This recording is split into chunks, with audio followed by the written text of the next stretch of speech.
Sir అలాగే మీకోసం చాలామంది ఫాలోవర్స్ ఉన్నారని చెప్తున్నా గదా! వాళ్ళలో అడిగిన మరొక ప్రశ్న. నా పేరు మనోజ్ అండి. నా పేరులో నో అని స్పెల్లింగ్ ఉంది. అందువల్ల నేను రాస్తున్న ఆ పరీక్షలేవైతే ఉన్నాయో దగ్గర వరకు వస్తూ కొంచెంలో మిస్ అవుతున్నాయి. దానికి కారణం నా పేరే అంటారా? యెస్.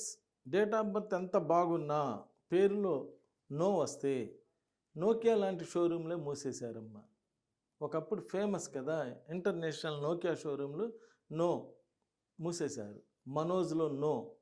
మీరు ఎక్కడైనా అబ్జర్వ్ చేయండి. నో అనేటువంటి సౌండ్ ఎవరికొచ్చినా అదే ఆన్ అనే సౌండ్ వస్తే మళ్ళీ DB fashions, MD fashions, mansion ఇలా ఆన్ అనే సౌండ్ వస్తే మళ్ళీ క్లిక్ అవుతున్నాయి.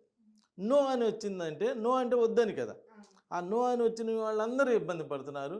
మీరు చూసుకుంటే చాలా ఫేమస్ పీపుల్ మనోజ్ అని ఉన్నటువంటి వాళ్ళందరూ కూడా బాగా డిస్టర్బ్ అయ్యి ఉన్నారు. అసలు మీకు చాలామంది డిస్టర్బ్ అయ్యి ఉన్నారు. పేర్లు ఎందుకు కానీ చాలామంది డిస్టర్బ్ అయ్యి ఉన్నారు. ఫ్యామిలీ లైఫ్‌తో సహా డిస్టర్బ్ అయ్యి ఉన్నారు. ఇక్కడ పేరులో నో ఉండటం మంచిది కాదు. దీన్నే ప్రొనౌన్సియేషన్ అంటారమ్మా. ప్రొనౌన్సియేషన్ కూడా బాగుండాలి. పేరులో మంచి నంబర్ ఉండటమే కాదు.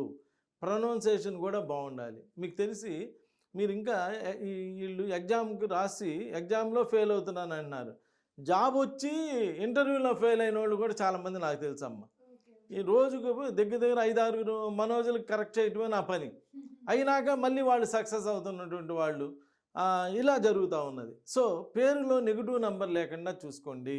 ఈ నో అనేటువంటి అక్షరం ఎక్కడైనా ఏ ప్లేస్‌లో ఎవరికి ఎలా ఉన్నా కానీ ఒక్కసారి నన్ను కలవండి. నన్ను కలిస్తే అది కరెక్ట్ చేసి ఇస్తా. అలా కరెక్ట్ చేసుకున్నాక మంచి లైఫ్ అనుభవించడానికి అవకాశం ఉంది. మీరు అనొచ్చు మరి నో ఎలా తప్పిస్తామండి అంటే అదేనమాట. ఆ నో మధ్యలో ఏదో ఒక లెటర్ వేసి దాని యొక్క వైబ్రేషన్ మారుస్తాం.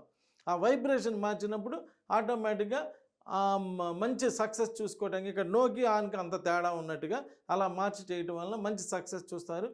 ఈ మనోజ్ అనేటువంటి పేర్లు ఉన్నటువంటి ఈ పేరులో నో ఉన్న వాళ్ళందరూ ఒక్కసారి నన్ను కలవండి.